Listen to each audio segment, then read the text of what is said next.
Well, good evening, friends. We'll begin in just a few minutes here. I want to thank you for being with us this evening for this important and I hope informative webinar event. As audience guests continue to join us, as happens in these events, I would invite each of you to please use the chat feature that's connected with your link to let us know where you are viewing from. And thank you. Again, we'll begin shortly as more people join us.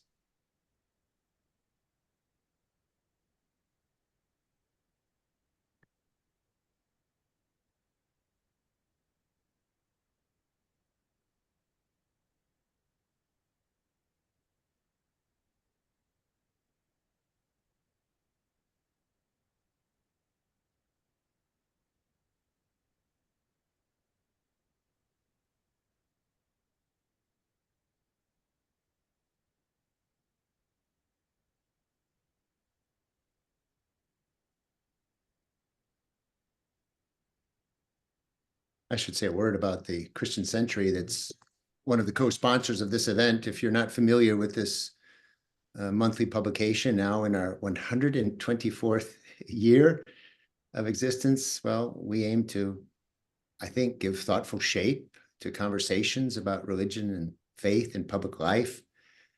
We are an independent journal that's also anchored in the church.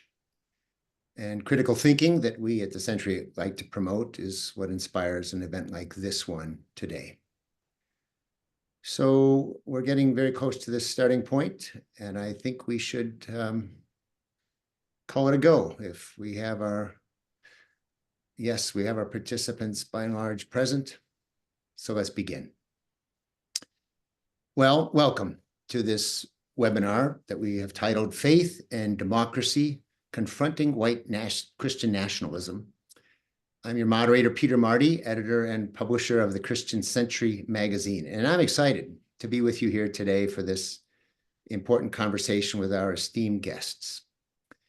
I think you'll enjoy their conversation very much, and feel free as the panel discussion evolves to submit your own comments and questions via the chat or the Q&A options that are on your screen. And in order to confront, that's the verb, Christian nationalism, at least as this title of the webinar proposes, we at the Christian Century and faithandreason.org happen to care a lot about what Christian expression and political engagement look like when they're not tied to racial injustice and nationalism. And I'm sure our guests will get us there. They'll point us in some helpful directions, I'm sure. But let me offer a few opening remarks to set the stage for these panelists who I expect will challenge, enlighten, and inspire our thinking and our faith. What is Christian nationalism? Is it a movement, an ideology, an attitude? Is it a political tactic of a segment of white Christian evangelicals? Is it an idea that has only appeared in the last half century and never even received a name until after January 6th? Or has it been baked into the American experiment since our founding? There's some disagreement about how to answer all these questions and the issues connected with them, but at the heart of Christian nationalism is an undisputed reality. A large and growing swath of American people believe that the United States was founded as a Christian nation and is now and must remain a Christian nation. Christianity, as far as Christian nationalist proponents are concerned, deserves primacy and privilege in the public square. To them, Christians invented America, essentially, and it's specifically Christians, therefore, who are the guardians of the republic, the ones with both a proprietary and a God-appointed right to rule, govern, and set the terms for society. In many circles, Christian nationalism is also referred to as white Christian nationalism, as we're doing in this webinar. And given the ethnocentrism and nativism that underpins much of the thinking of Christian nationalists' most outspoken leaders, the attention to its whiteness is appropriate. As we all know from the legacy of slavery, structural forms of white supremacy are deeply rooted in this country's cultural and institutional history, and in the shape and outlook that much of Christianity has assumed as well. And with Christian nationalism's general disdain for pluralism and often explicit tropes of exclusion, we shouldn't be surprised to see frequent evidence of it feeding the tribal instincts of white identity movements. It's probably best not to think of Christian nationalism, or white Christian nationalism for that matter, as a religious concept at all, since it has little to do with theology and everything to do with heritage and a certain understanding of power. But our panelists, they can help us understand these sorts of subtleties, including the difference between advancing Christian power and control versus advancing Christian principle and love. They can shed some light on the fear and the anger with which Christian nationalists often live, the certainty with which these people believe that Christianity is under siege by the government, and also the righteous violence that many of its proponents believe is required to crush whoever opposes their agenda, as they're therefore somehow evil for just opposing it. Our work in confronting white Christian nationalism is urgent, it's important. So let's turn to our guests for their take on the threat that this form of nationalism poses. And I, with you, want to hear what their sense is of what constitutes healthy political engagement from the Christian community. So let me introduce, if I may, our three panelists. Gary Dorrien is the Reinhold Niebuhr Professor of Social Ethics at Union Theological Seminary in New York City and Professor of Religion at Columbia University. His many books include Kantian Reason and Hegelian Spirit, The Idealistic Logic of Modern Theology, which won the Prose Award. The New Abolition, W.E.B. Du Bois and the Black Social Gospel, which won the Grawemeyer Award. And three books that each won the American Library Association Award. His memoir, Over from Union Road, My Christian Left Intellectual Life, will be published this October. Obery Hendricks is a distinguished senior fellow at the Democracy Collaborative in Washington, D.C. He is the author of the bestseller, The Politics of Jesus, Rediscovering the True Revolutionary Nature of Jesus' Teachings and How They've Been Corrupted. And most recently, Christians Against Christianity, How Right-Wing Evangelicals Are Destroying Our Nation and Our Faith. A widely sought-after lecturer and media spokesperson, Dr. Hendricks' appearances include CNN, MSNBC, CBS, Fox News, Fox Business News, the Discovery Channel, and PBS. Grace Ji-Sun Kim is professor of theology at Earlham School of Religion. She's the author of 24 books, including most recently, When God Became White, and Surviving God, which is co-written with Susan Shaw. Grace is a series co-editor for the Palgrave Macmillan series, Asian Christianity in the Diaspora, and she has served on the American Academy of Religion's board of directors. She hosts the Madang podcast that's sponsored by the Century. Now, before we jump into the conversation, let me explain how audience participation will work. Later in the conversation, the panelists will be able to respond to some of your questions.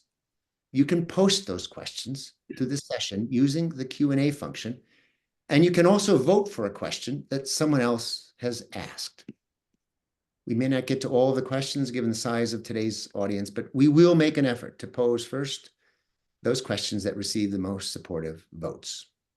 You can also post comments using the chat function, though please be aware that panelists won't be able to respond there.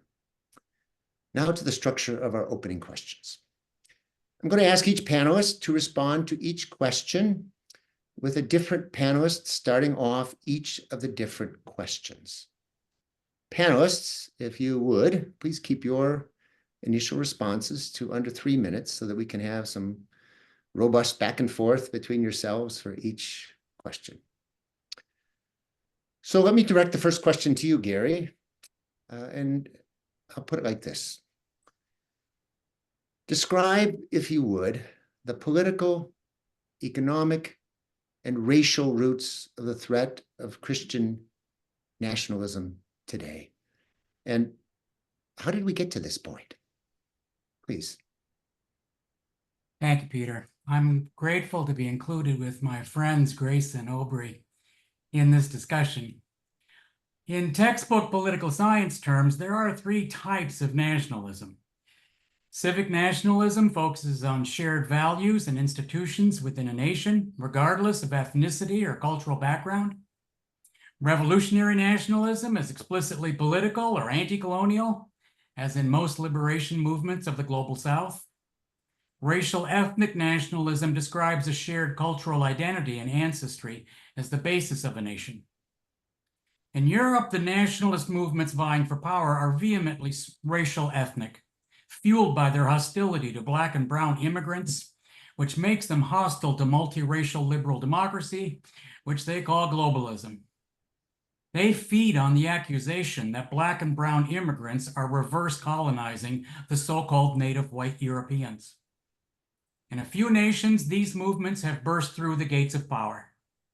In many others, they are at the gate, where the language of left and right has largely given way to globalist versus nationalist. White xenophobic nationalism is also a powerful force in the USA, where we hear very similar attacks on the humanity of migrant people of color. We need a national discussion about immigration reform, but the one we're getting is riddled with fear-mongering and hate speech, as the people of Springfield, Ohio are currently experiencing. The focus of this webinar on Christian nationalism underscores two key differences between the populist nationalist movements surging in Europe and those in the USA. One, the USA has a distinctly powerful tradition of civic nationalism based on the claim that the USA is a creedal nation, not the homeland of an ethnic group. We have a national creed that plays down our actual racial history, that claims the USA is a melting pot exception to history, and that denies that our global military empire is very much an empire. Two, religion plays a much larger role in the US than in Europe. Religion is distinctly important in the United States, partly because our civic nationalist creed separates church and state, which Christian nationalists aspire to abolish. The founding myth of our country is a story about seeking religious freedom. The separation of church and state is quintessentially US American, as are contentious arguments about it. The USA bucked for decades the tide of secularization that swept over Europe. And for better and worse, the United States has long traditions of activist religion going back to the Puritans.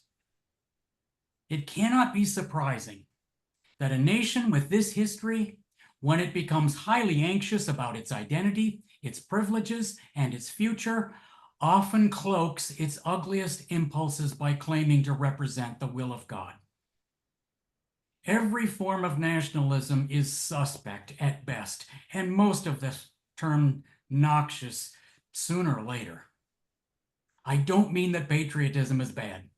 I've spent my entire career reminding progressives to love their country.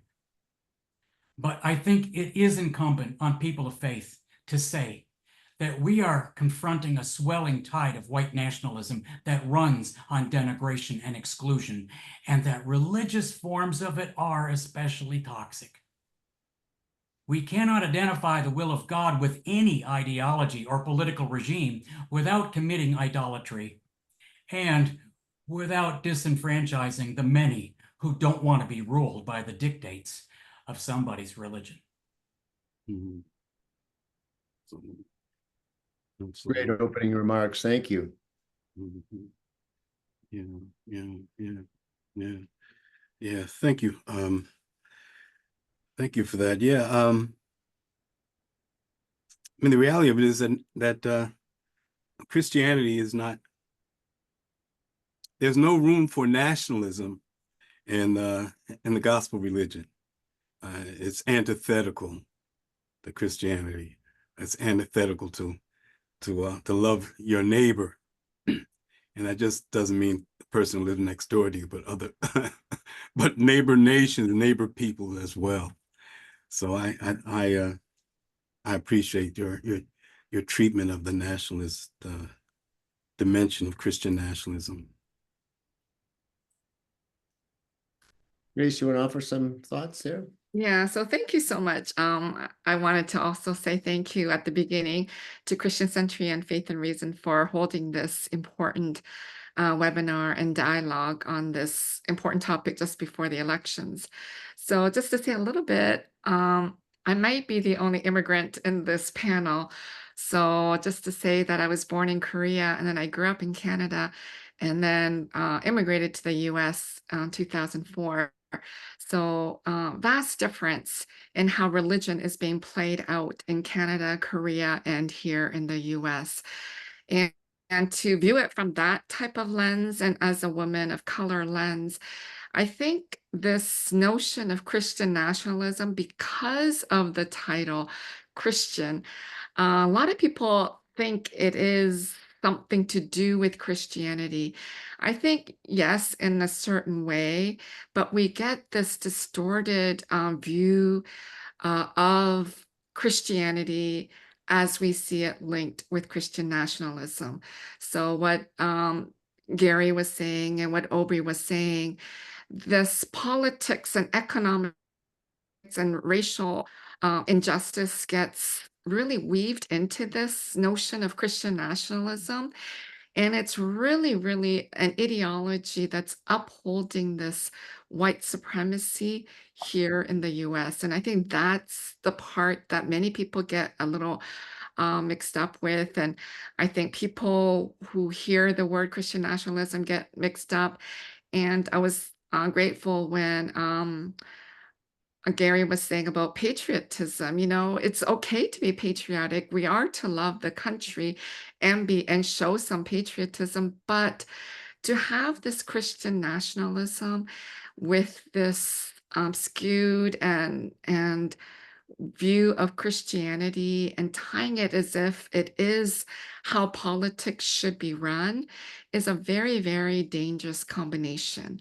And I think if you're not aware of it and just using the term, I think we can get lost in the conversation.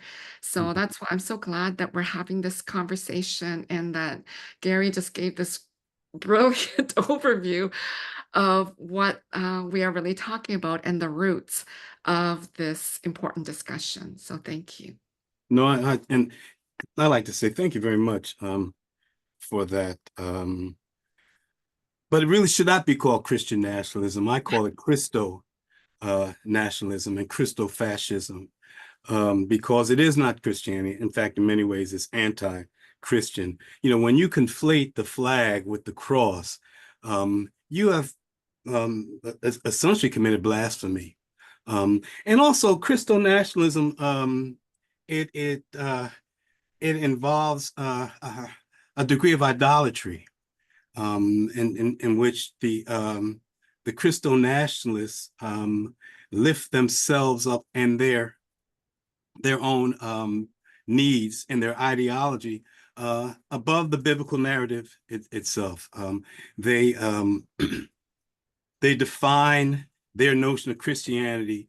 They refract it through the prism of their own interests and their own desires. So we might call it anti-Christianity. In fact, I do call it anti-Christianity because it's the antithesis in so many ways of what the gospel calls for. And what gets lost in this dialogue is that we're not talking about traditional notions of traditional Christianity. We shouldn't be. We should be talking about what the biblical witness itself says, which is what the faith is supposed to be based upon.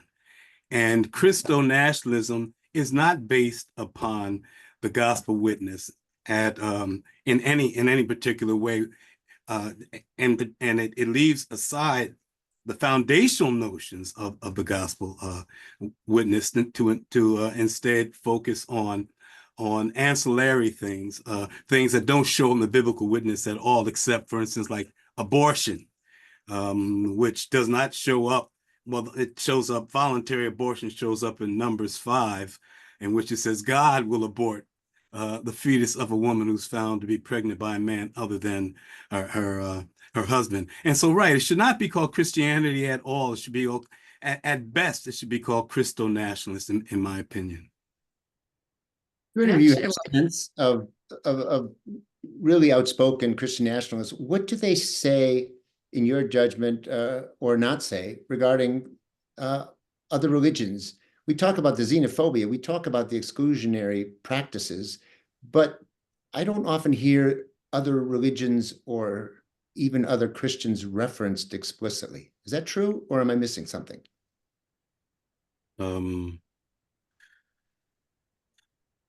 I haven't seen much reference to other religions, but I just wanted to go back to Obery and say, I love the term that you're using. And for me, because Christian nationalism has given the wrong kind of way or view, I've been using the term Americanity for a while because I just feel like it's some American ideology and it really doesn't have much Christian gospel message or practice. But in my reading, etc., going back to Peter, your question, there is a lot of xenophobia within Christian nationalism and how they are behaving and acting within society. But I haven't seen much dialogue with other religions except for the Islamophobia, people just being afraid of the other religions, but there's no engagement with other religions. There is always the constant fear of the other, and that gets tied in with immigrants and me being an immigrant, during the pandemic with AAPI, the hate crimes committed against our community. So yes, xenophobia is front and center of this ideology. And maybe Gary and Obery has more thoughts about the religion, but for me, the Islamophobia and just the fear of the other religions is there, but not so much dialogue or engagement. Yeah, and what is so ironic is that the Quran mentions Jesus 70 or 71 times, and it speaks of Jesus in very flowing positive terms, even recognizes an immaculate conception. That's very interesting. But despite that, and despite the fact that Jesus said that there are other sheep, I have other sheep not of this fold, Christo-nationalists ignore all of that. None of that matters. None of it matters at all because they're so focused on the supremacy of their narrow view that they don't care what any other religion is about. So they will demonize and have demonized every other religion like they're all paganism, other than them. So I've been on several panels with Obery over the years, and of course I've read The Politics of Jesus several times. So I happen to know that the way that he and I read the gospel and what we take from it is virtually identical. And so I know very well what he's talking about when he sort of counterposes the gospel to sort of any conceivable kind of nationalism. And in as much as we're invoking a kind of Christian theological norm, I certainly agree with that. However, the way I kind of laid this out in a kind of map-making way was to try to say that, yes, in historic terms, somewhat along the lines that Peter sort of laid out in setting all this up, there are various ways of talking about this, and there have been various ways of talking about it through Christian history that are a little hard to fit, from going from our discussion into what that was. I mean, one way of defining what religious nationalism is just the idea that the state should officially have a religion. Well, in most of Christian history, most places where Christianity's been lived, that's been a given. Yeah. And in vast parts of Eastern Christianity as well, not just in the West. And structurally, these arguments can work even outside of a Christian context. I mean, we've got a very similar phenomenon going on right now in India with the way that Hindu religion is being mobilized and used, claimed in order to create a certain kind of political and cultural stability in the name of one thing in India, in a way that's very similar in some ways to what we're dealing with here. And there's even also that whole hoary problem of what do you do with the amount of Christian nationalism that's in early forms of the social gospel that all of us here sitting here, have some kind of relationship to.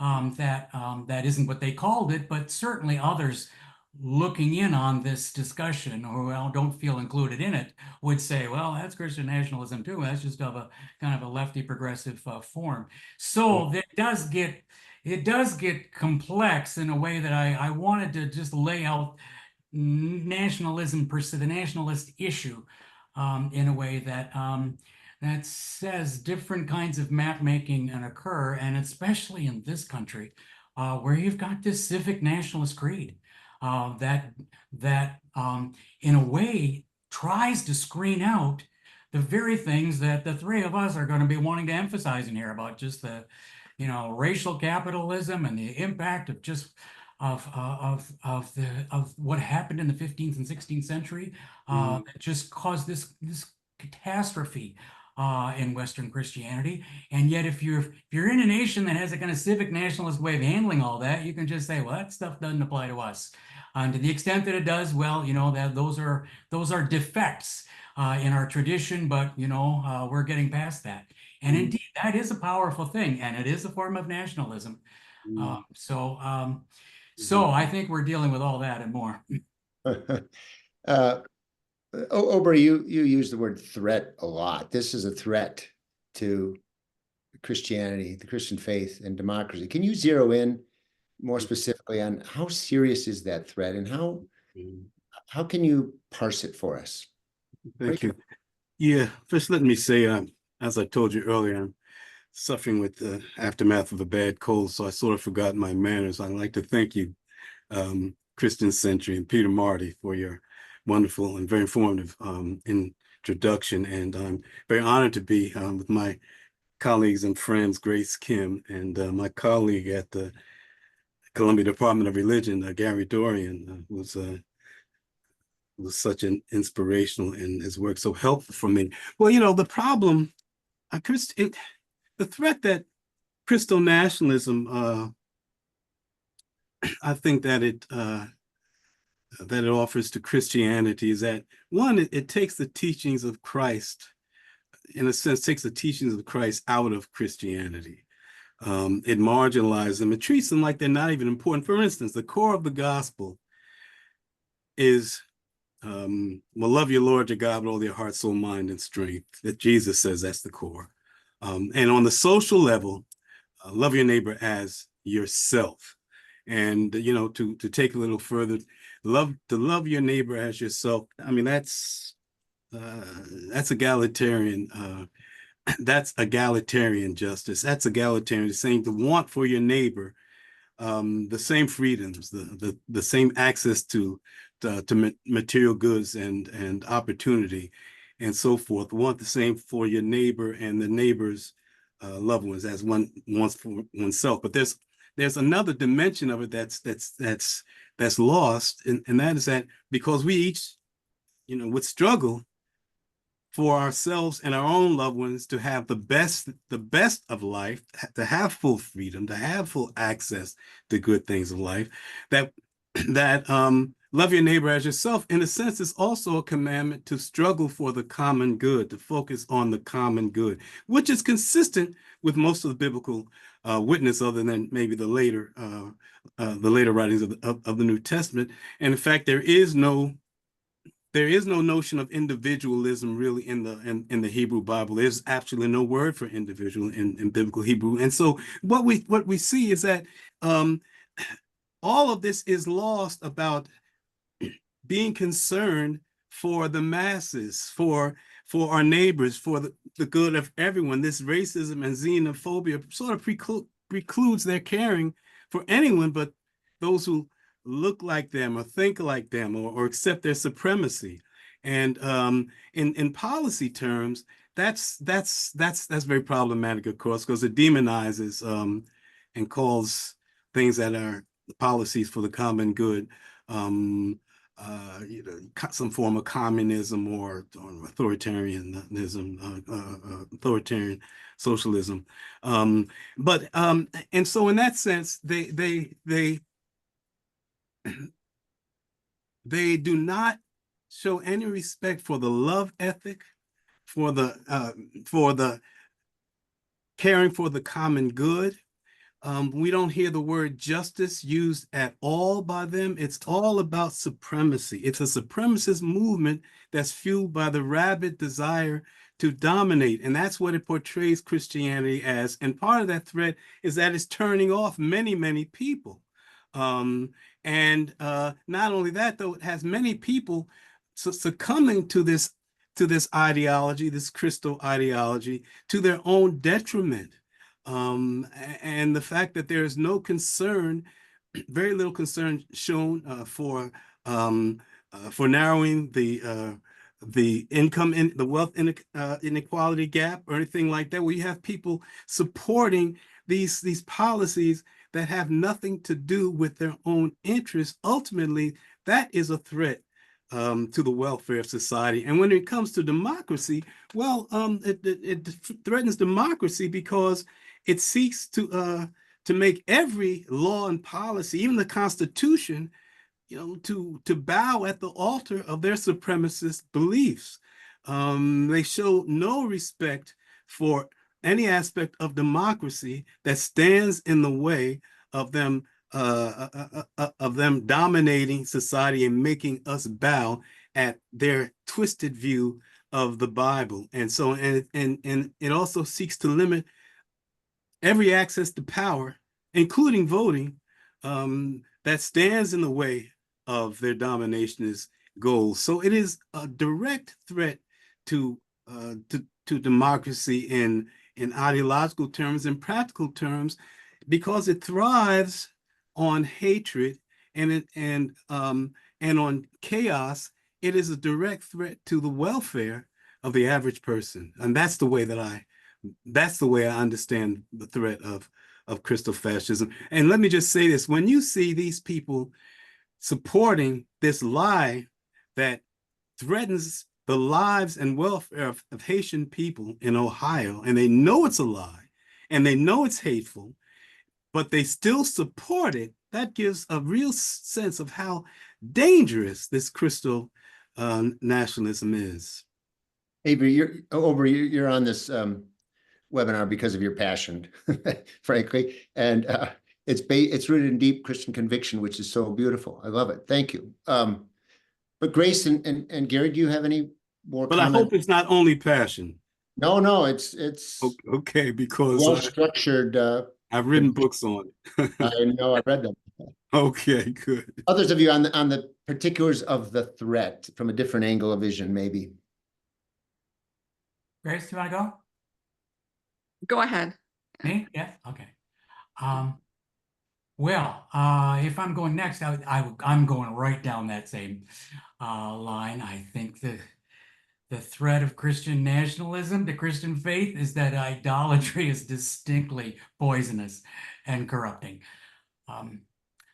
I've never believed there's only one true form of Christianity.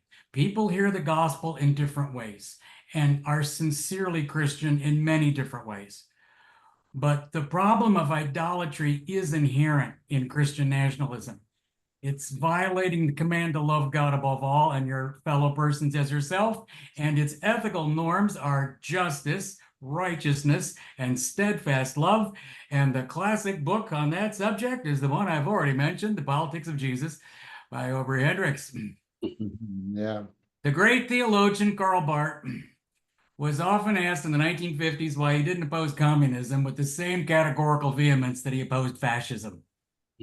Emil Brunner and Reinhold Niebuhr were two of the theologians who pressed this question.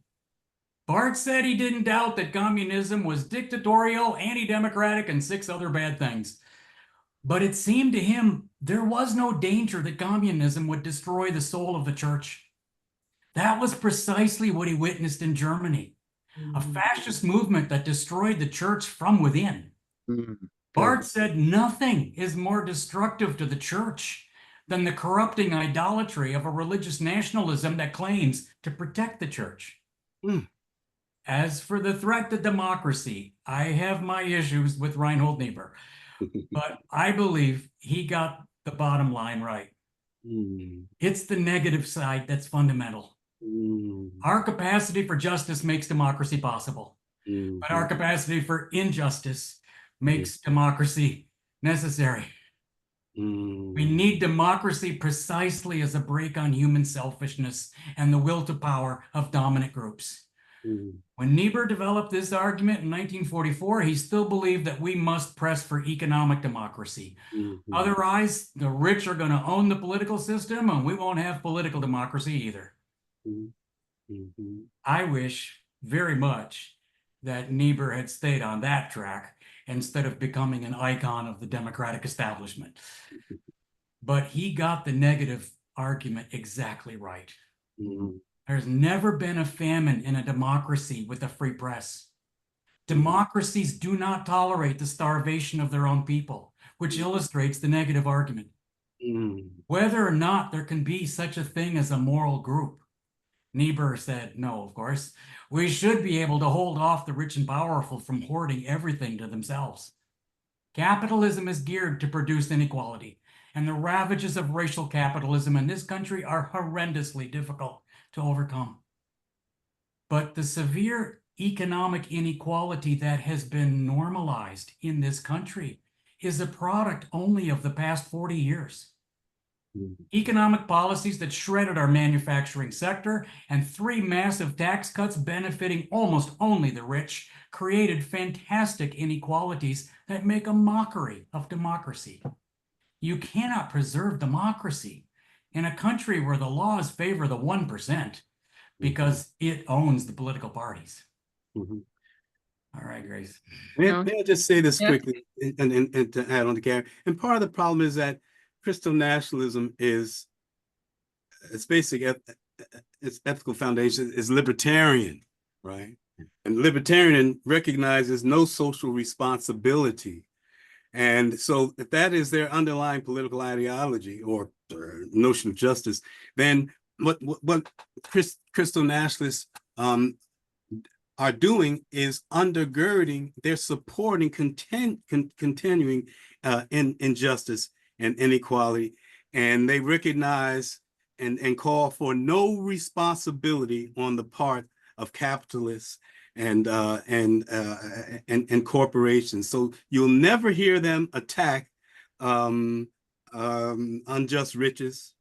You never hear them attack corporations for exploiting people because their notion is libertarian. They don't have a responsibility to care for the least of these, like Matthew 25 tells us. Would you agree, Gary? Yeah, I do. Certainly you're describing, I think, what's the largest piece of this puzzle. Of course, in logical terms, you could very well have a similar thing that's not libertarian at all if you're in some other country, or if you're just in a different ideology or different moment of history than we're in now. I mean, you could have a type of Christian nationalism that is in fact outright fascist, and there you are wedding the government to the corporate sector, and that's just what fascism is. On populist grounds, you're wedding these two things, and now you certainly can't claim libertarian anything. That's the opposite of libertarianism, and yet you've kind of flipped to the opposite in order to get the same result. Yeah. Well, Kevin Cruz talks about Christian libertarianism in America, and that's what I'm referring to. Yeah. But to just follow up with both what Obery and Gary has been saying, I think as a theologian, nothing really of the Christian nationalism or Americanity message is related to the gospel, as what Gary and Obery has said. I think one of them is about loving your neighbor. That's very clear in the Bible, in the parable, the Good Samaritan. The Samaritans were the enemy, and that is never kind of taught. This fear of the immigrant is rampant within Christian nationalism. And when we're talking about democracy, democracy is this government of the people, and the stats are all moving towards in 2045, white people are going to be the minority. So if whites are going to be the minority, how are we going to allow these various voices, these immigrant voices and people of color voices to be heard within the government? You know, Mhm. the government shouldn't exist only for white people. This land, you know, the United States, with this horrific history of genocide and enslavement and indentured workers and stealing of land, you know, it's a country of immigrants, but it is always just the white people who are not viewed as immigrants. Anybody else of people of color are viewed as immigrants. So, you know, this is all tied in with how, you know, white nationalism, Christian nationalism is tied with power and maintaining power, and which is the opposite of what Christianity is and the gospel message, as Obery had talked about, you know, loving God and loving our neighbor. You know, that's the core message. But if it is about maintaining the status quo, which is you know, the hierarchy, the racial hierarchy of whites at the top and dark people at the bottom, you know, that is not what Christianity is about. So, you know, there is this great threat, and of course, as a woman, you know, I think Christianity itself has been very patriarchal, but Christian nationalism reinforces that patriarchy and, you know, reads and misinterprets some of these Pauline letters and the gospel messages to reinforce this oppression of women and subjugation of women and the subordination of women. So this is all a threat to Christianity. When, you know, when we're all created in God's image, I'm reading some of the questions and comments from the participants. You know, if we're all created in God's image, that's also, you know, our racial identity, our sexual identity, and our gender identity. We're all created in God's image. But when there is this Americanity, or whatever you want to call it, kind of giving a different message, then it becomes a real threat to Christianity and democracy. So we really have to step back and see what the message is being told. And if it doesn't fit with the Christian message, we have to try to dismantle it. Grace, I want you to say a little bit more, since you've got this book title, When God Became White. Mhm. Share Mhm. a little bit more about that for people who haven't read the book, but how that figures into any kind of helpful assessment here of Christian nationalism, would you? Yeah, so the book's right behind me. It just came out this year, and I kind of wrote it. You know, certainly there's Christian nationalism in the book, but that wasn't the core focus. I was more interested in, we immigrated in 1975. I was just a kindergarten kid, and the racism was rampant. And like 50 years later, why is there so much racism, especially in the context of Korean immigrants and Koreans? Because, you know, we have K-pop, K-drama, we have BTS, we have all of this happening worldwide. And, you know, why is there still so much racism? So as a theologian, for me, you know, I see this direct correlation. If we continue to view God as white and as male, then that's going to continue to perpetuate this white supremacy, white nationalism, racism, white privilege. It will continue to do that. So that is so important for us in the church to understand, to see this direct correlation, because none of us have seen God. And we don't have any pictures of Jesus. It's not like 2024 where you can take photos of everything and anything. So we see this slow progression of this Palestinian Jew turning into a white European kind of princely figure throughout the art. And whatever it's projected upon Jesus gets projected upon God. So suddenly God becomes this white male God. And you see this in the artwork in Europe and in other places. And Mhm. so this becomes very dangerous because it continues to reinforce this whole cycle As Mary Daly said, if God is male, then the male is God. If God is a white male, then the white male is God.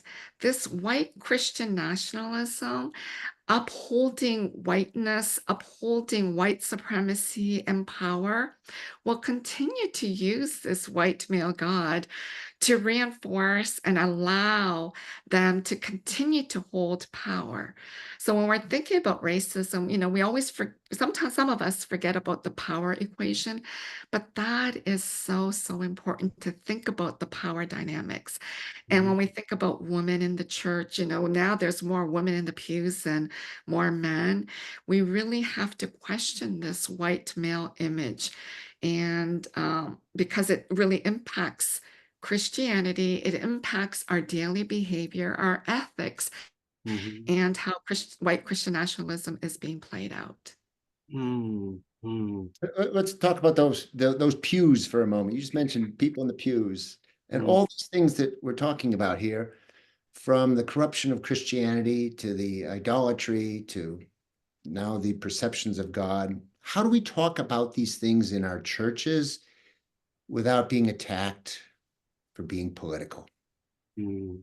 How do you cut to the chase in a deep and powerful way with your clergy or otherwise and talk about these in American congregations, these issues?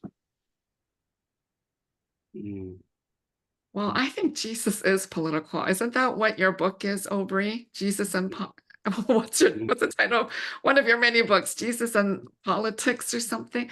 Jesus himself is very political. We cannot separate politics from Christianity. The theologians that Gary was already mentioning, it's all intertwined. When we look at Bonhoeffer's life, heavily intertwined with politics. So I think that needs to be reminded within the church. I think many people sitting in the pews get really uptight that, you should be preaching the gospel and not talking about politics. So that is always present. But reminding everyone, Jesus really was speaking against the Roman Empire. People actually thought that he was the Messiah coming to overthrow the Roman Empire.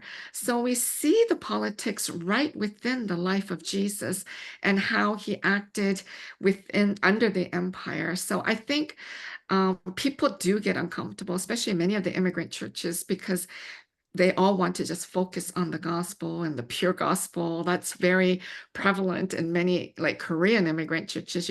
You really can't bring in politics within the Korean church. But I think people need to be reminded in the pews that this is just part of Christianity, and how are we going to address it? I think that's the important part. As Christians, how are we going to address this white nationalism? Or if we're going to lose democracy, how are we going to address this? Because we see this throughout history. We saw what Hitler has done. We see other political leaders. Are we going to sit back and just be quiet and allow people to suffer or people to die? So I think we need to remind people in the pews that they themselves need to speak up. We as Christians need to speak up. Yes. So this question about how to speak theologically in public, or even how to speak theologically in the church, as Peter is going for here, I think it's just increasingly difficult. It's when you get to a point where you're teaching at a seminary and most of the students have not been raised in any religious tradition, it is a different kind of task to teach theology, even kind of mobilize a discourse about these topics. The first thing I'd say about this, I want to say, since this question about, when did God become white is evoked by Grace's book that came out just this year. Her book actually is a model of how to do this. I mean, it's a beautiful kind of blend of memoir and history and theology. So it's accessible. Anyone, picking it up, they're kind of invited into a story. They're invited to a story in which you're even invited into a subject that you may have read a fair amount about, but if you have, it's usually in the context of a black and white story within a North American context is where you've had it. So I think this book does all those things. Oh, thank you. It and so far as that latter that kind of usual black-white context in North America is concerned, I would say there, this same question has often been put, though a bit differently. It's certainly put differently in Black church contexts in the late 19th century, all in the early 20th century, where ministers asked over and over in sermons, how come white Christians don't practice their religion? I mean, they didn't say there's something wrong with Christian orthodoxy, but they would puzzle over and again about why white Christians behaved as though they didn't actually believe in God. And there was one moment in that history I'm especially thinking of that should be preached every year in white churches everywhere. It's Martin Luther King writing a stunning echo of that very question in the letter from a Birmingham jail. He says, you walk past one of those big white churches and you just ask yourself, what kind of people worship here? Who's their God? Mhm. Yeah, yeah. It's yeah, man, again, it comes in one sense, it comes back to this notion of idolatry. Whiteness worships itself, and I'm speaking of whiteness as an ideology. Of course, it's not as a nationality. Whiteness worships itself. That's what white supremacy is about. But that's always been the case in American Christianity from the beginning. Now, there have been moments. I mean, they were early evangelicals. Many of them were right on point with the gospel. They were egalitarian. They were anti-racist. They supported women's rights and all that. But you see, I was born in segregation in Farmville, Virginia, where they closed the schools rather than desegregate them. And who led that segregationist charge, that evil charge that destroyed so many futures? Was Jerry Falwell. This was these evangelicals, and so my experience of Christianity in America, white Christianity in America, has never been really a good one in the traditional way, because I see Afro-Christianity writ large and in general terms has not been oppositional. But white Christianity in America has been oppositional and marginalizing and hateful. So I mean, that is something that needs to be addressed. But I have to say that it's so deeply entrenched in so many ways in American Christianity. I don't know how we free it, but there are some ways we can try. For instance, I'm a biblical scholar, so I pay attention to these things. King James Version of the Bible is really problematic, because when you read it, it's like with the these and the thous, it makes you think of Europe, right? Of Elizabethan folks and all of that. Folk like me and so many of us can't see ourselves, but certainly racial minorities do not see ourselves in that. What we see is white folks, a white God, a white Jesus. And so, that's one way we can make a difference. We have to interrogate these versions of the Bible. I think we also have to really start to own up to the racist history of American Christianity, and to show how in so many ways it has been antithetical to the very thing that white Christianity claims to believe, but not do it in a way, to speak to Peter's question, not doing it in a way that's oppositional, that is argumentative, that is hostile, but as much as we can in a loving way, realizing that until we free ourselves, all of us, from this blindness, that we're never going to come anywhere near what we should be as a church. And I'm talking about black church folk too. I mean, often there are a lot of black folk that embrace white supremacy, white supremacist orientations. I'm not going to mention, there's a very important church in the South. If I told you any particulars, you would know. I'm not going to mention it, but one would be surprised. I was shocked. I went there to speak, and they have white Jesus, and they're known over the country for something that happened there, and that black people were up in arms about and support. And this is supposed to be a church that lifts up the black cause, and there's these white Jesus all around. I'm like, we're all at fault here, but it's the hegemony of white supremacist, notions of Christianity and God that we all have to fight as a show of our faith. If we're very sincere about our faith, we'll fight those things. If we're not, we'll continue as we're going. Let me come back to that politics question just a little bit at the parish or faith community level, because it's fair to say that a preponderance of folks who espouse Christian nationalism, they are of the right, they are of the conservative right. And so to talk about the politics of Jesus quickly sounds like party politics, which is different than the original concepts of polis and civic, places. And so how do you get around that? That the movement is so clearly aligned with much of the conservative right. You mentioned Jerry Falwell shutting down your Virginia schools moments ago. How do we come up with the discourse in the congregational level to address this sort of thing? And I have to say, so far, I'm really, really jazzed by this conversation. Thank you, Peter, and my colleagues. But Gary, who is an ethicist, Gary talked about some basic ethics. I think what we have to stress is the ethical foundations of the faith. Jesus didn't teach doctrines and orthodoxies. He taught very little about what to believe. It was all mostly about how to live and how to treat each other. In that sense, one can see him as an ethical teacher, not to take away the spirituality of his ministry, but he was a teacher largely, maybe primarily of ethics. And those ethics are mishpat justice, which is the most often used ethical term in the whole Hebrew Bible.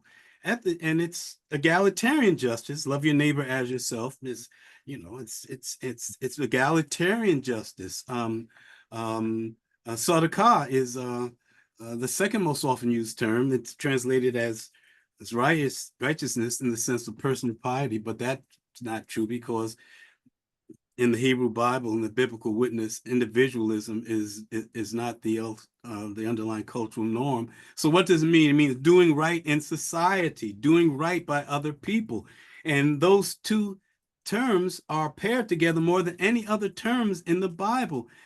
Justice and doing justice, doing right in society, you put them together, what do you have? You have social justice. So if we talk about social justice, egalitarian justice as ethical foundation, that gives us something to work with. But then you also have this notion of love or chesed, steadfast love, a prismatic love through which we engage society, and also the notion of emet, truth. I mean, four basic ethics that if we focus on the ethical foundations of our faith and leave the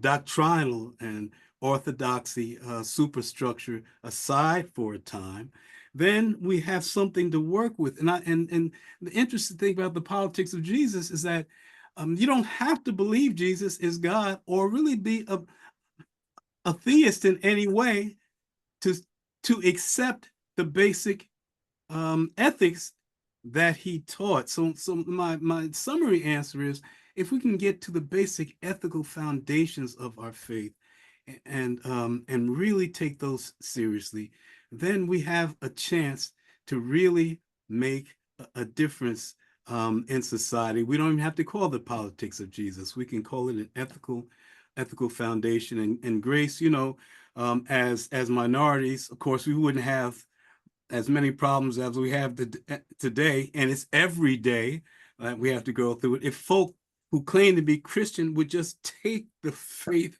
seriously. And Peter, you said, talk about my passion. I have a 7-year-old great-granddaughter. Believe it or not, I'm only 39, but I have a great-granddaughter. And I'm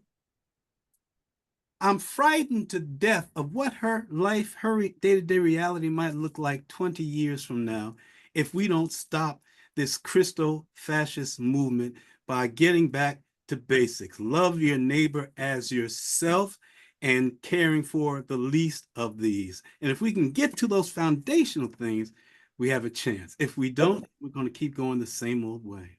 Let me turn to our ethicist. You set the table there for Gary to say something. Well, yes, thank you. I don't believe that protecting democracy per se is fundamental to being a person of faith, or even liberal democracy, which I think is better than democracy, or even social democracy, which I think is better than liberal democracy. In biblical faith, we're called to love God and all persons and to pour ourselves out in works of justice and mercy. Democracy is an idea about how we should relate to each other and manage our common life, which we read off from what biblical faith cares about.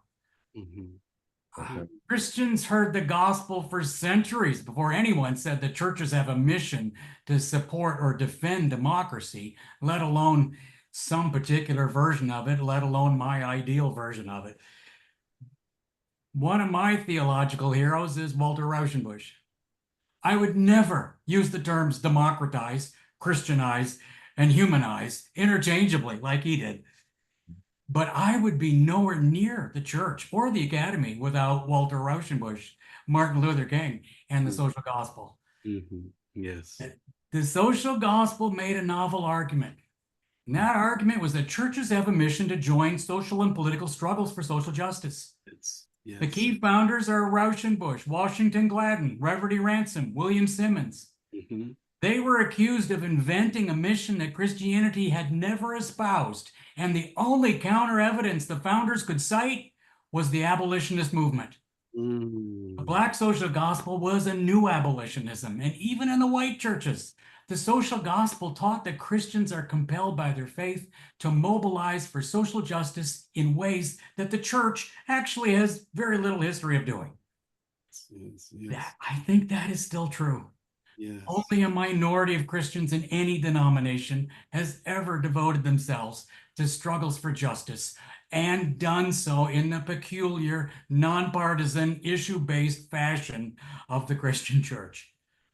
Those who call the church to this work are always a minority. Rauschenbusch refused for most of his career even to employ the term social gospel. He says, there's no legitimate non-social gospel, so why should he concede otherwise by adding a redundant adjective? He bowed to convention only at the end of his life, lamenting that a non-social gospel was the norm. It still is. In Rauschenbusch's time, those who dissented had to wear a special name. The founders of the Black social gospel confronted this problem in a far more oppressive context. They were always a minority in their churches, but the tradition they forged became, I think, the moral epicenter of our nation's political life, and it still is. It's a tradition bravely sustained today by Tracy Blackman and William Barber and Obery Hendricks and a bunch of others. Oh, this Gary Dorrien, Lord, amen. He's been so brilliant. Yeah, Obery, sorry to get your name, the book wrong, The Politics of Jesus. I get names wrong all the time. So when I submitted this one, When God Became White, I submitted it under the name Whiteness, and they said no. I said, after my book Invisible, I thought just going one word book titles, because I have such a hard time remembering books. So sorry about that. And Gary, thank you so much for your kind words. That means the world to me for what you said about my book. I really, really appreciate it because I look up to both you and Obery so much. To go back to Peter's question about, the far right or those who are conservative. I also want to say a caution about, because sometimes we do lump everybody together. So if Yeah. you're conservative, you must be all of them. And I think we have to be a little careful that we don't say that. When I think about like patriarchy and sexism, Miguel de la Torre said, because he's born a man, by nature, he is sexist. So you have to kind of fight it every day. And I think when it comes to racism and white supremacy, white people, because you are born with this power within this kind of context, you have to fight it all the time too, that you will not be racist. So you can find white nationalists in different spectrums. I don't want to say all the people on the left are all good. We do horrible things too. So I don't want to, get into the politics of everybody in one side are bad. I think we just have to be aware of how this gets played out in our society. And if it goes against the gospel message, we as Christians who are faithful need to speak up and say, this is not the gospel. And as Gary was saying, as ethicists, and as Obery was saying, it's the actions, it's not so much the doctrines that Jesus was concerned about. So if our actions do not show love for our enemies and for our neighbor and for God, then we really need to speak up. So because I see people's comments, there are, great conservative thinkers and theologians too. I don't want to lump all of these people saying, they're all terrible people. No, I'm glad you said that. Yeah. That needs to be said. Conservatism has been a very, very proud and very thoughtful tradition for New York. Yeah. And, Yeah. So we have and to also remember. but what we're seeing today, many conservatives will even disavow.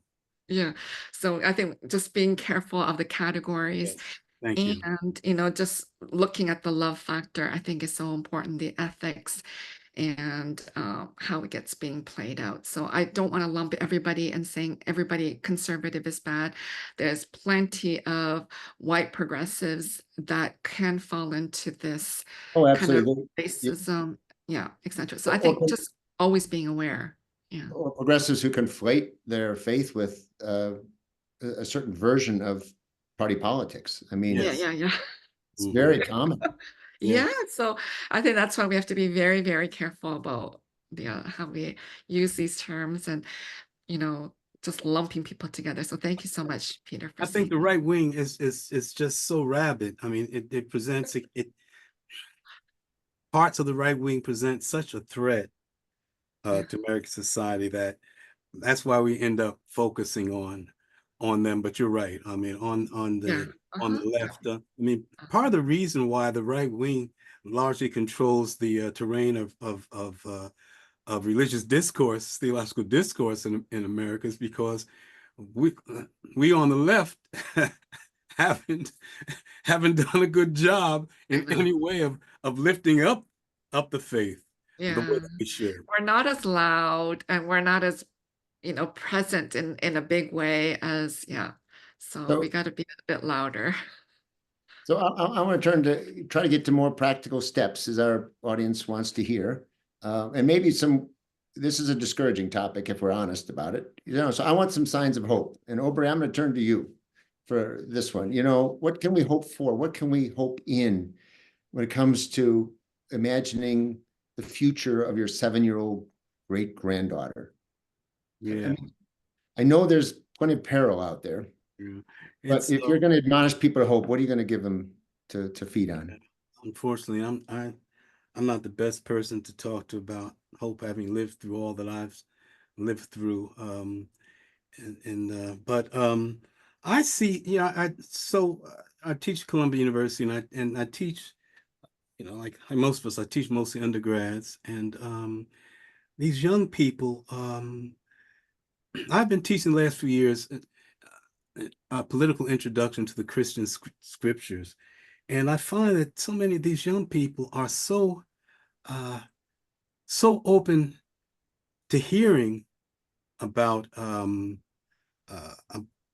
about a hopeful and a useful and a loving and empowering faith that gives me gives me hope. Gives me hope that so many young people are open to socialism. And as you know, I mean, that they probably have in mind democratic socialism, like Martin Luther King did, and not authoritarianism. But that means, but socialism is about being concerned about the common good, right? About social good. And so that gives me hope. It gives me hope in one way also that more women are being that doors are being opened for more women in the more progressive and enlightened areas of the faith. That says that some of the backward ways and some of the blinders are falling. I also get hope from a number of my colleagues and we're not getting the kind of hearing that someone like John MacArthur gets, with his backward, so much of his theology is so backward. And but we don't get as much hearing as people like that. But you're seeing more and more who are really asking the hard questions, who are looking for a way, like John Rawls, to try to come to a just society. That means a lot to me. And I would say this if Gary Dorrien wasn't on this, but when Gary Dorrien, who's not an African American, writes the researches and writes the best work on the Black Christian social gospel, that says to me that there's a broadening of our vision, and so that gives me hope. What frightens me is that what worries me though is that churches don't seem to be standing up as they should. But hope again comes from the fact that more critical sensibilities are being developed, and if we can lift up just gospel basics and decency, that's a hopeful thing. I don't see a lot of that happening yet, but I have hope that it will.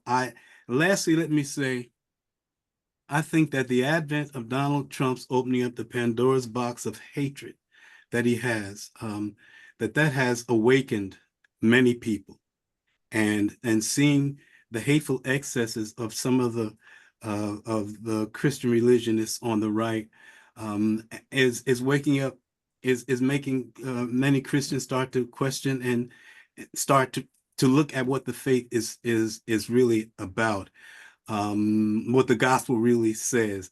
And I think that can be a hopeful sign too. But I think that the jury's out on all of those factors so far. For me, they are anyway. So let's shift at this point to turn to some questions from our audience. And as a reminder, folks, please put your questions in the Q&A or the chat box, and remember to vote for those questions which you'd like to see asked if we run out of time, for sure. Gary, were you going to respond?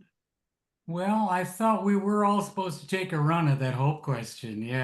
Please take a run at it if you would. We can hold off on other I questions. think I think we should never cut short hope, I know I need all of the faith, hope, and love I can get.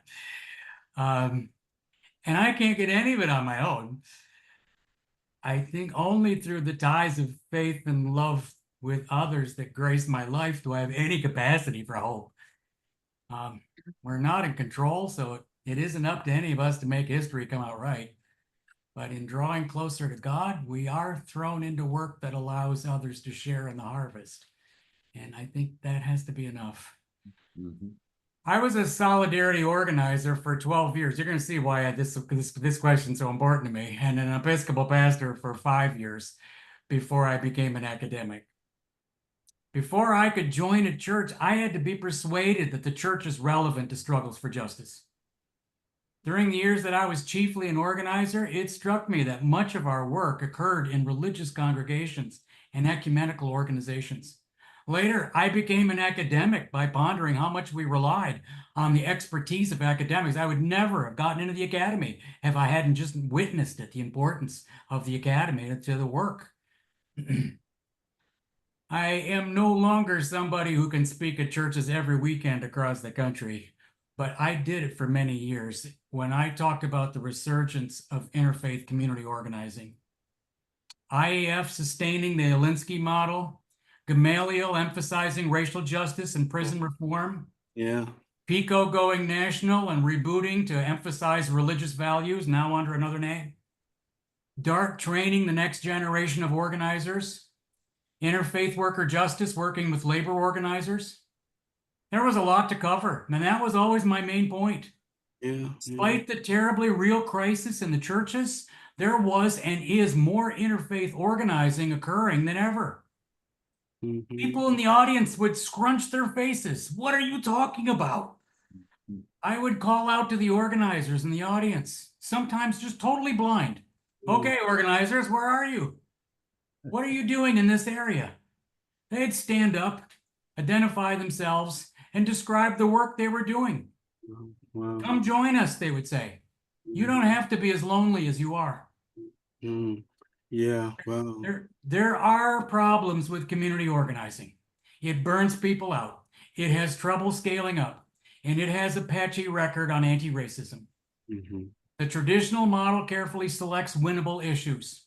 It focuses on material interests and building power, and it avoids identity issues that are said to be too polarizing.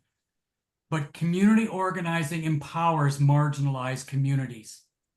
It cuts across the boundaries of race, class, gender, sexual orientation, and religion by bringing together disparate congregations and individuals.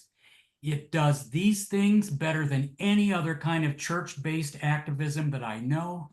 And today, we are getting better forms of it because the renaissance in organizing is continuing. Mm. Mm. Cassandra Gould, Cassandra Jones, Angela James, Charlene Sinclair, Nakia Smith-Robert, Aaron Stauffer, Michael Roberson, Cynthia Mo-Lobita, Yes. Colleen Wessel McCoy, and so many others are changing how organizers approach interfaith organizing and our intersecting identities. Yes. Yes. If any of you are hearing this and wondering, what are you talking about? I would invite you to find out.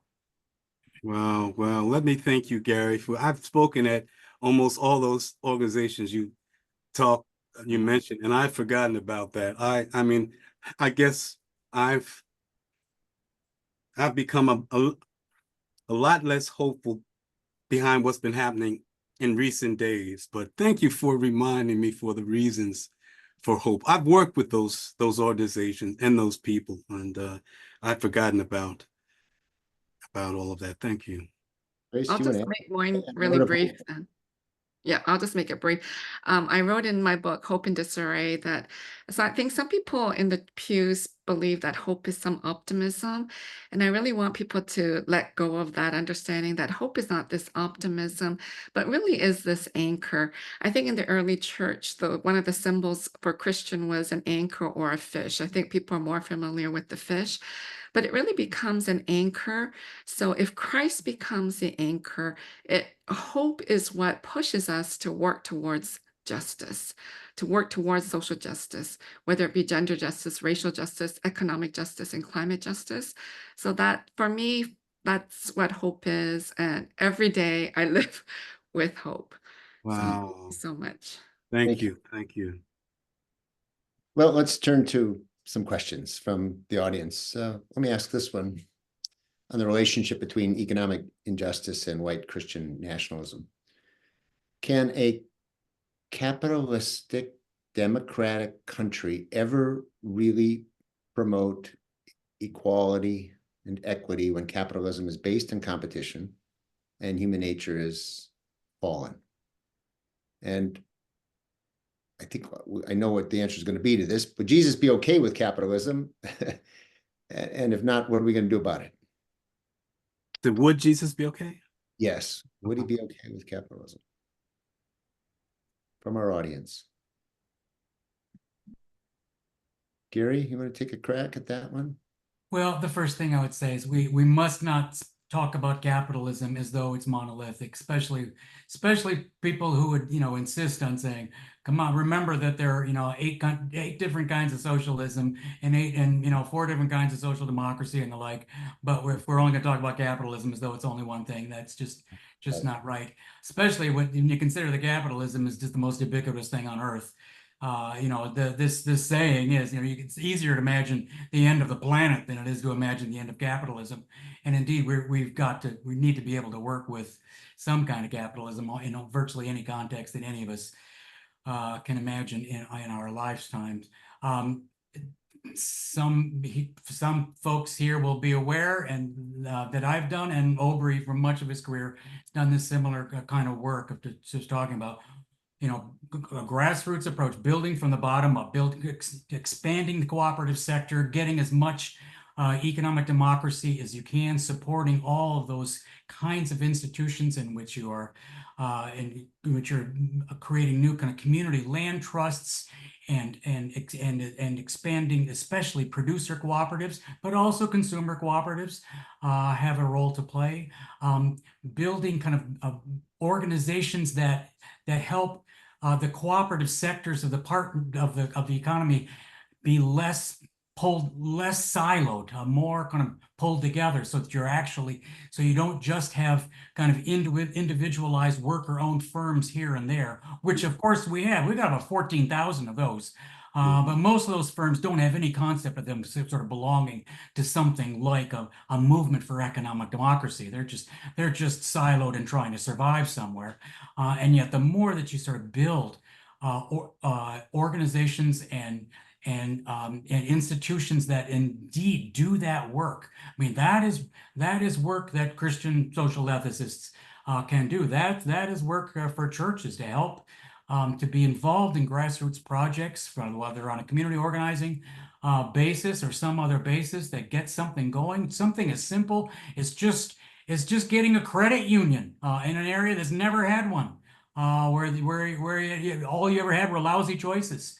And churches have far more of a history in credit union work, especially just north of me here in the Bronx and in Harlem. There are vast areas where Black church areas where that's the only kind of banking you could even get is some church that sort of realizes, my God, we've got to get our arms around this problem of credit, and we got to take responsibility for it. So that kind of work is just there's so much more of it than anyone. I mean, there's plenty to do and plenty of groups to join. People who've been working on this forever with enormous goodwill and getting somewhere. Although never quite breaking this ceiling that we've been at for a while. And one reason that we've hit this ceiling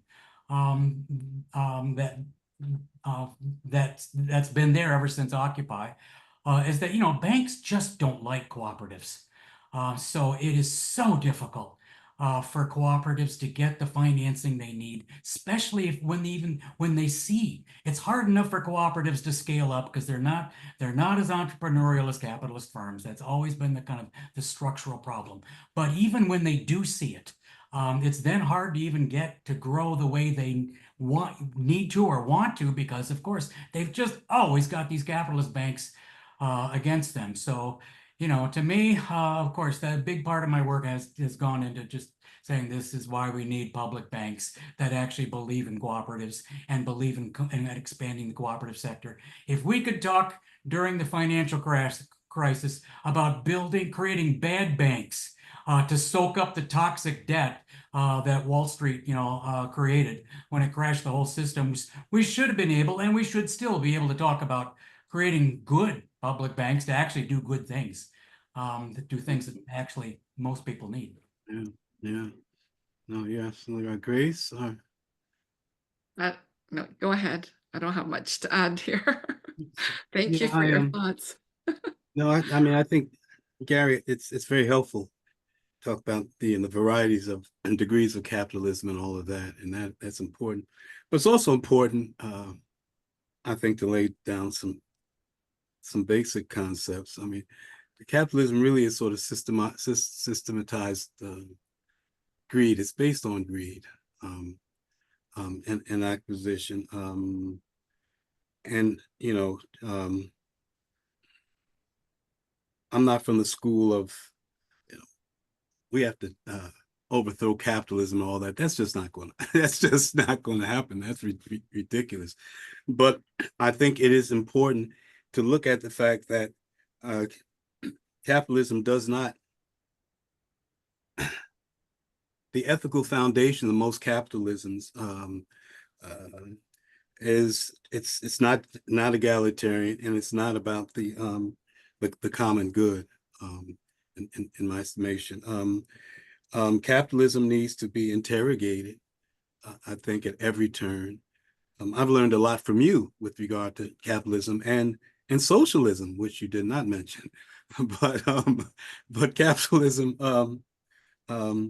but socialism, for instance, is more concerned about the common good, in basic terms. Capitalism is not. Capitalism is based on an individualistic ethos, which is not a biblical ethos. Socialism, I mean, the biblical witness has a socialist ethos, and that is concerned about the society, the common good. And so I think it's important to sort of keep that in mind. Would Jesus support capitalism? I think that most forms of Jesus would really have a problem with. And some of it, yeah, he would reject. I mean, the gospel tells us that straight up and down. How would it be rejected? Well, I think maybe in constructive rather than destructive terms, trying to move toward caring more about people than profits. That's one problem with capitalism. Most forms of it do not care about people over profits. And so one does not have to be a communist or some kind of rabid authoritarian Stalinist socialist to have problems with capitalist logic. I think Christianity, the gospel has a problem with capitalist logic, I think. Yeah, you talked about we've sort of hit a ceiling with some of this activism, and cooperatives are not far-reaching enough, and there needs to be more community organizing happening. And Obery, you talked about there may be not enough Christians standing up to Christian nationalism. Are we in a situation right now, would you say, where we're making things worse through some or too much silence in the church? Brother Peter, absolutely. That is one of my biggest beefs. And I know that my colleagues agree 100%. We, when I first became aware of Gary Dorrien, maybe 30, 40 years ago, Gary, this guy I had no idea was teaching at Kalamazoo college that I never had heard of, stood up and gave this extraordinary paper that knocked everybody out. It essentially, what I drew from it was the importance to take an activist position in Christianity, but in our churches today, the fact that Christo nationalism has gotten such traction. It's gotten such traction because our churches are not doing what they are supposed to do. The fact that people can think that this Christo nationalist ideation is really the gospel means it's an indictment of our churches. It's an indictment that we have folk who believe that hate is more important than love when it comes to Christianity and the role of Christianity in America. I'm talking about hate for immigrants and hate against transgender people and all that. So no, our churches are not doing what we're supposed to do. In fact, most Christians don't know that the most important ethic of the biblical witness, the most often occurring one, 420 times or more than that throughout every part of the Bible, is justice. Many Christians don't know that the core of the gospel is love your God, Lord your God, with all your heart, soul, mind, and strength, and love your neighbor as yourself, and that without them both, you can't have a cross, and where they meet is holistic spirituality. Most churches don't teach any of that. They're too busy entertaining. They're too busy building fiefdoms. They're too busy being concerned with ideological, orthodoxy and orthodoxy and doctrinal purity and all of that. Are you saved and this and that? It's post-Constantinian Christianity in that what's important now is more important is not what you do, but what you say you believe. Are you saved? Do you believe in the Father, the Son, the Holy Ghost, and all that? That has nothing to do with what Jesus taught. So yes, brother, we are, if these people win, it's because we let them win, because we did not stand up. We have the numbers. They don't, I mean, these Christo fascists, what are they, 15, 20% of the church and the populace? But look at us, but the rest of us, we're going to church and acting like it's some place to have fun. So Jesus started a movement, right? Not a church. I'm saying let's try to reclaim the movement based on loving neighbor, based on looking out for the least of these, based for bringing good news to the poor, which really is talks about systemic change. Let's revisit that and lift that up. And if we lift it up in its fullness and with full passion, I think that could counteract some of the horror, real horror and danger that we see coming from people, many of whom are not bad people, but they're wrong, but they're sincerely wrong. They don't know any better. Why? Because we have not presented the kind of alternative with the kind of passion and authority that we should have. It's only Thursday and you're preaching already. Man, I'm mad. I'm angry. Yeah. I got to tell you. Benign neglect maybe would be a term for the behavior, or neglect. Benign neglect, but look, you have a lot of folk who are pulpit entertainers. It's not just benign neglect. They've made a choice to do things the easy way. Just you can imagine. I don't preach in many churches anymore. I used to, but and I didn't preach the way that I talk now.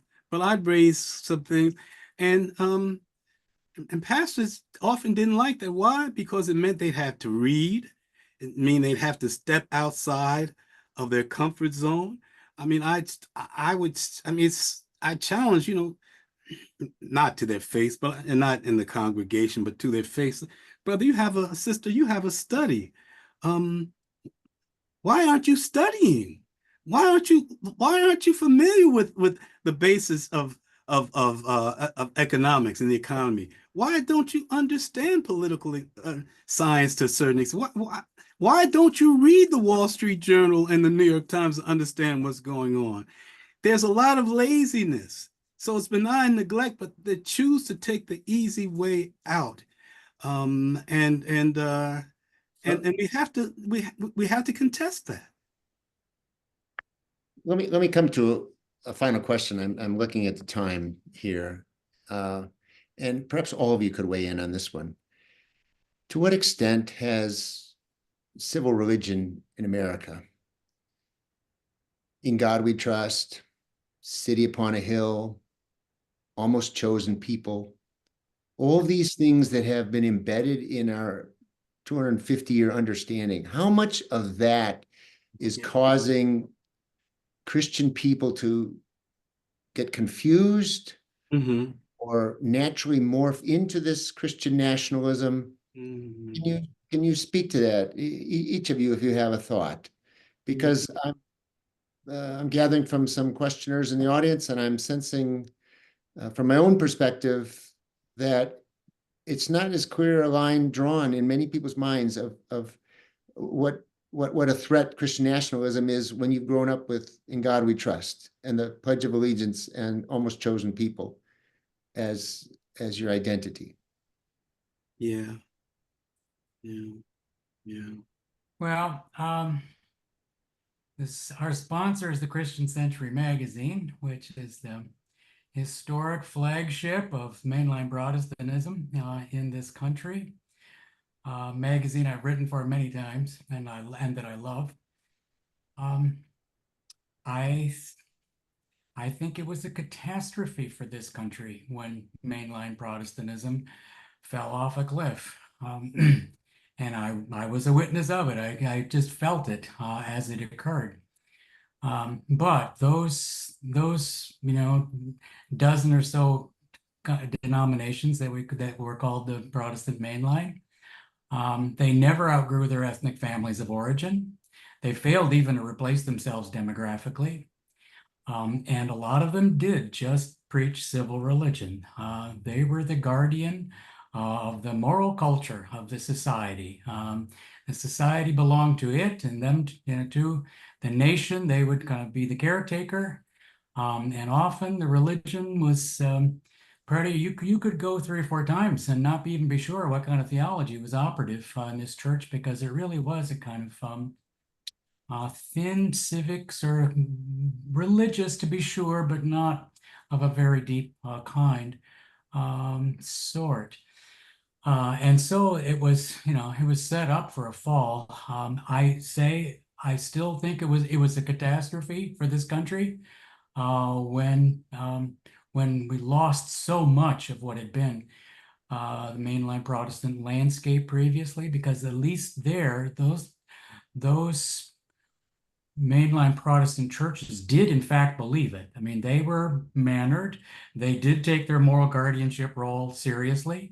They did practice a kind of civic discourse that didn't take partisan positions, that knew where the line was, didn't cross it, and yet were willing to lobby in Washington for decent, policies, and kind of looking out for the common good and the like. So that, Robert Bella is the one who could have named this civil religion phenomenon. And I think he was I had my issues with Robert Bella, but he was a dear friend of mine, and I think he was basically right at the descriptive level of what he was saying there. But I think this was part, if I were to name a third thing, besides never outgrew ethnic families of origin and failed to replace themselves, the third thing that went wrong in that whole life world that now we're dealing with the aftermath is this very thing, that it just deep down it was hard even really to see the gospel-based Christianity in so many of these churches that are just trying to hold together whatever religious audience they happen to have put together there. So you get a kind of innocuous church talk that isn't really about anything except being good citizens. Yeah, that hurt us, I think. Grace and Obery, a final word from you? Just to be brief, I think because I didn't grow up with all that, I think we have to be very careful, because those things kind of sometimes leads to American exceptionalism. Within Christian nationalism, there is this focus on, the end times, and there's going to be this big war between good and evil. It's going to happen here, and America's going to win because we're the good ones. So there is that focus. So I think, there is a lot of problems associated with Christian nationalism, and this whole civic religion, all these ceremonies, all these things that are connected to scripture and to Bible and to God. I think we have to be really careful, because behind it is this sense of power and this whiteness and white supremacy. And as the stats say, in 2045, white people are going to be the minority. So how are we going to function? We cannot be afraid of this. This is just the reality that we're going to be upon. So I just wanted to end with that note. No, yeah. No, thank you. And I am, gosh, I want to say a word of thanks to my brilliant colleagues. This has been great, and I've also learned from both of you so much. I learned so much. I as I listened to both of you, your last responses, I'm aware that my approach is Manichaean, to say the least. But I think it's important to reclaim the language of good and evil, because some things are not just politics. I mean, we have to start taking moral and ethical and ethical positions in the final analysis. And as I've said, I'm angry. I hope it's righteous anger, what I see, but I also recognize that if I or anyone is to take the gospel seriously, it has to ultimately be about trying to build a loving, stable, just society, and we must do that by listening to one another. And I say that as preface to this remark. I realize that there are so many folk who are part of the MAGA Christo-fascist movement. Some of whom are hateful, some of them who might hate me, but many of them are victims of a kind of hegemony of the kind that Gary genuflected toward, that has influenced them to really to turn against their own faith without knowing it. And if that's the case, what we in the church really have to do is try to raise the consciousness of folk, Christian folk, not through our opinions and not through partisan politics, but by lifting up basic principles of the biblical witness and the gospel witness, and remembering that we are ultimately are supposed to work for a just and a loving social order. And folk talk about the kingdom of God on earth. Well, however you feel about that, if it means anything at all, it means trying to build a just and loving world in which all people can have life with abundance. So that means that we can't hate immigrants. We can't hate people based on race or on gender or on who they love, because Matthew 25:31-46 says, as you've done to the least of these, you've done to me. But it's talking about if you've fed people, if you've tried to love somebody, if you tried to shelter folks. So if we start judging each other by how we live the gospel and not all these other extraneous things, I think we might just have a chance to build a loving and just society. Thank you so much. Great final word. And for Christian nationalists and none alike, this idea you just presented of turning against our own Christian possibilities and depth without even intending to do so or realizing it is something I'm going to walk away with. So on behalf of faithandreason.org and the Christian Century, I want to thank you, distinguished panelists, Gary Dorrien, Grace Si-Jun Kim, and Obery Hendricks, for your time and for sharing your expertise, your insights on this very important subject. I also want to thank those of you in attendance for joining in this event. This webinar has been recorded. It will be available at christiancentury.org/faith-and-democracy. You'll also be able to find it at faithandreason.org. Please visit either of these websites to sign up for newsletters, mailing lists, subscribe to our publications, listen to the podcasts, peruse the list of educational products. We'll place the website URLs in the chat. There's a lot of work, of course, to be done, as these three have reminded us, when it comes to defending the compassionate, justice-insistent, and life-affirming message of Jesus. But we can do it. We can do it together. Thank you again. We hope to see you at another Christian Century or faithandreason.org event. For now, on behalf of all of us, good night. Thank you, Peter. Thanks, Pete.